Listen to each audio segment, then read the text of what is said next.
Thank you.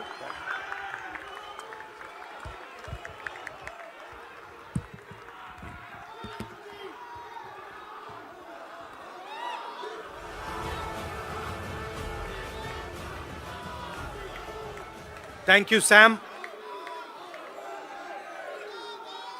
I'd like to welcome everybody, starting with Namaskar, starting with Sam Petroda ji, Aarti Krishna ji, Mohinder Singh ji, George Abraham ji, Pradeep Samla ji, Bhullar ji, Gurdev Haier ji, leaders on the dais, and dear members of IOC,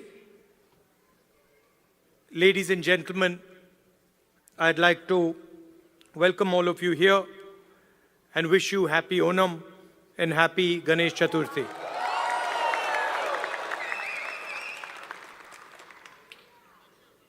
I was listening to Mohinder ji's speech, and he was describing in detail what the job of the leader of the opposition is.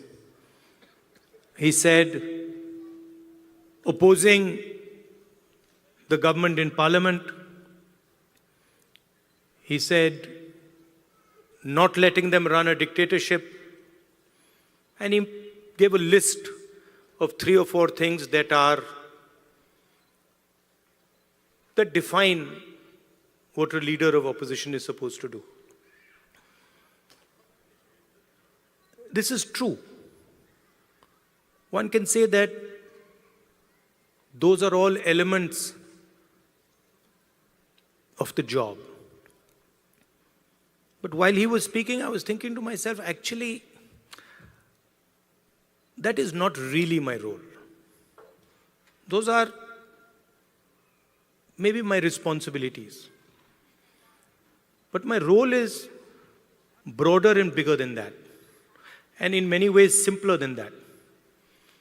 And while he was speaking, I thought to myself, if I'm going to speak to people of Dallas, I need to be clear about what my role is. And so I'd like to tell you that I believe my role is injecting the values of love, respect, and humility in Indian politics. I think what is missing in our political system and across parties, love, respect, and humility. Love to all human beings, not necessarily only of one religion, one community, one caste, one state, or to those who speak one language. Respect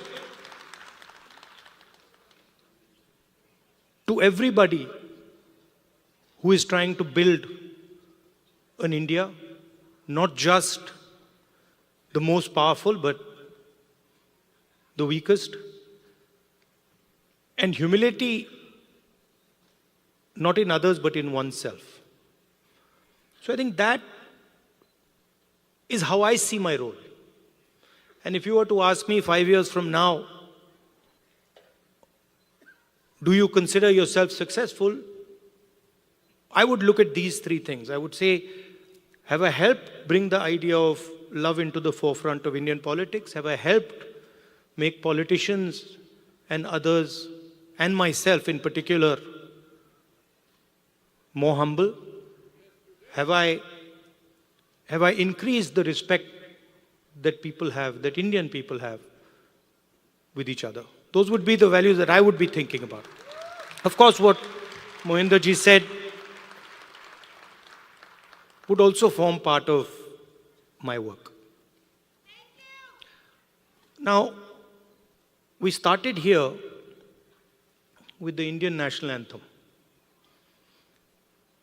And while the national anthem was playing, I was thinking to myself that this song mentions all our states. And it mentions them all equally. It does not start by saying, this state is the best, and this state is the second best, and this state is the third best. The song basically describes India as a union of states. Very much like the United States. So often people say, oh, we share the fact that we are the two biggest democracies. But we share another very important fact, that we are both union of states. The United States, whose national anthem we also played, and in our constitution, it's clearly stated, India, that is Bharat, is a union of states. Which means, just like in the United States,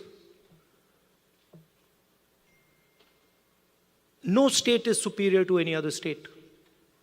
No religion is superior to any other religion. No language is superior to any other language. My brother who's wearing a turban there deserves the same respect as somebody who doesn't wear a turban. We cannot say, look, we don't like him because he wears a turban, and we like him because he doesn't wear a turban. Or, he speaks Tamil, so we don't like him. And he speaks Hindi, so we like him. Or, he speaks Malayalam, so we don't like him. Right? And so Telugu. Right? Because when we say Telugu, we are not just saying language. Embedded inside Telugu is history, is tradition, is music, is dance, is food, is everything. So if you say to the people of Andhra Pradesh that, look, Telugu is not as important as Hindi, you're insulting the people of Andhra Pradesh. Because you're saying to them that your history is not important, your tradition is not important, your food is not important, your music is not important, your forefathers are not important. And this is the simple battle that is being fought in India.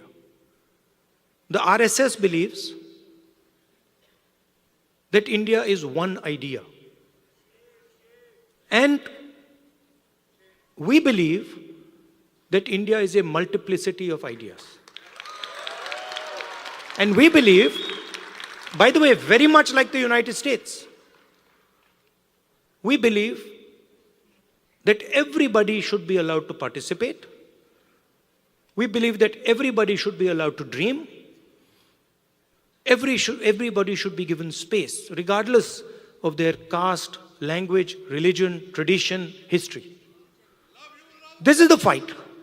And the fight was crystallized in the election, when millions of people in India clearly understood that the Prime Minister of India is attacking the Constitution of India. Because what I am saying to you, union of states, respect to languages, respect to religions, respect to traditions, respect to castes, this is all in the Constitution. Every single word that I have said to you is in the Constitution. The foundation of modern India is the Constitution. And what people understood in the election clearly, and I saw it happening. When I used to raise the Constitution like this, people understood what I was saying. They were saying that the BJP is attacking our tradition, attacking our language, attacking our states, attacking our histories. And most importantly, what they understood was that anybody who is attacking the Constitution of India is also attacking our religious tradition. Right? And that is why, in my first speech in Parliament, you must have noticed When I describe Abhay Mudra, the fact that this is a symbol of fearlessness and it is present in every single Indian religion. You can look, you go on the internet and you can see every single Indian religion. Guru Nanak Ji holds his hand like this. Shiva holds his hand like this. Every single Indian religion, the hand is a symbol of fearlessness. And when I was saying this, the BJP could not stand it. They don't understand.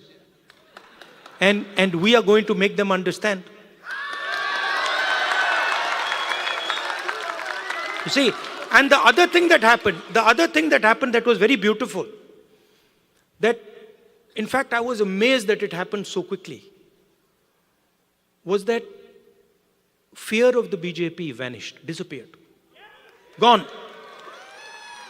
And we saw that immediately, within minutes of the election result, nobody in India was scared of the BJP or the Prime Minister of India. So these are huge achievements, not of Rahul Gandhi or the Congress party. We are peripheral. These are huge achievements of the people of India who realized, of democracy, of the people of India who realized that we are not going to accept an attack on our constitution. We are not going to accept an attack on our religion. We are not going to accept an attack on our states. Now finally, I'm speaking to people in Dallas. And who are you? You are people who have come from India. And the values that I have been describing, values of the Constitution, values of respect, values of humility, you carry them inside your heart. You have them in your blood. So when you came to this country, you did not come with arrogance. You came with humility. You did not come with hatred. You came with love and affection. And you did not come with disrespect, saying that, we are come to America and who are these people? We'll show them. No, you came with respect. So inside your heart is respect, is love, humility. And you are our ambassadors in one way. You're the bridge between these two unions. United States of America and Union of States, which is written in our Constitution. And so you have a very important role. Because the relationship between these two unions is going to determine the future of both these unions. The United States needs India, and India needs the United States. It's a fact. We cannot get away from it. So you have a very important role of being the bridge between your old home and your new home. Right? And in my view, you should travel freely between these two homes, and you should bring the idea of India to the United States and the ideas of the United States to India. Sam said that I had promised that I will go to Dallas. And it's true. But I would like to say that our trip was supposed to be longer, and we were supposed to go to New York, Washington, California, and Texas, and Chicago. And then we had to shorten the trip. And so I told Sam, look, I have promised the people of Dallas, so we have to go to Dallas. And so we included Dallas in our itinerary. And I think it was a very good idea. 100%. We'll come to Chicago. Love you. And we included Dallas. And I think it was a very good idea because Dallas is thriving. Texas is thriving. A lot of technology is moving here. And I can see that all of you are doing a tremendous job in raising the Indian flag here. So I'd like to thank you. And I'd like to also tell you that it's important that the ideas you carry of humility, of affection, of respect, you spread them in our community here and also among the people of India. Thank you very much. Namaskar.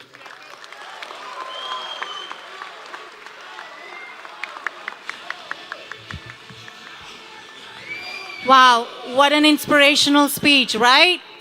What was your take-home point? There was three main things that he told us to keep and take home point. What is it? Three things: love, respect, and humility. So that's our take-home point. And next, I would like to invite Pradeep.